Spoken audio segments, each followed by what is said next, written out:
You make more money than you did 5 years ago. Your credit is better, your lifestyle is better, and now you can finally afford the car you always wanted. So you walk into a dealership, they show you a brand new car, then they show you the monthly payment. And suddenly, a $50,000 car doesn't feel like a $50,000 decision. It feels like $499 a month. You sign. 3 years later, you give the car back and start making another payment. So, here's the uncomfortable question. If you keep paying for a new car every few years, when exactly do you start owning the money you worked so hard to earn? Meet Daniel. He's 34, works a professional job, and earns enough to afford a reasonably comfortable car. He doesn't consider himself reckless with money. He pays his bills on time. He saves when he can. He even invests a little every month. But Daniel also likes the feeling of driving something new. So when his old car starts getting expensive to maintain, he walks into a dealership. The salesperson gives him two numbers. Buying the car would require a larger monthly commitment.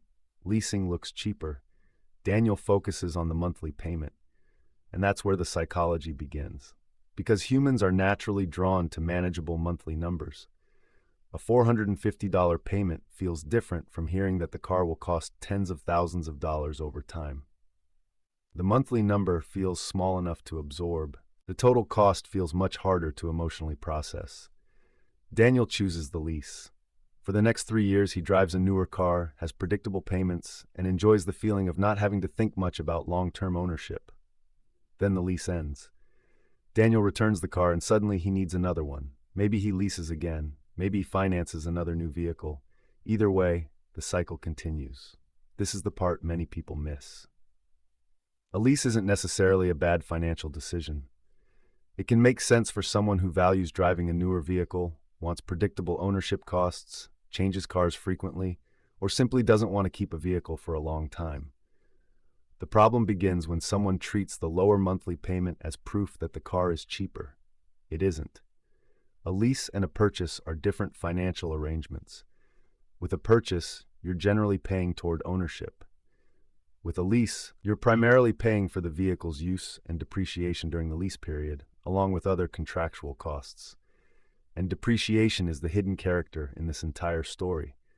You don't see it every morning when you start the engine. But financially, it's there. A new car can lose value as it ages, and when you lease, much of your payment is connected to that decline in value. When you buy, you experience that depreciation too. The difference is what happens afterward. Keep the car long enough, and eventually the payments can stop while the car remains. That changes the economics of the decision. Imagine, purely as a hypothetical example, that buying a car costs you $650 a month for 5 years. That's $39,000 in payments. After those 5 years, the payment ends. Now imagine leasing a similar vehicle for $450 a month for 3 years. That sounds dramatically cheaper, but $450 a month is $16,200 over 3 years. Then the lease ends. If Daniel wants another car, the payment begins again. 3 years later, another lease ends, another payment begins. The issue isn't that leasing automatically costs more. The issue is that monthly payment thinking can hide the fact that you're repeatedly paying for access to a vehicle rather than eventually reaching the point where the payment disappears. And there's another psychological effect. The new car becomes normal. At first, Daniel notices everything: the smell, the technology, the quiet cabin, the clean interior, the feeling of pulling into the office in something new. But after a few months, his brain adjusts. That's hedonic adaptation. The improvement becomes ordinary, yet the payment remains. If you enjoy Finance Explained through psychology and real-life stories, consider subscribing.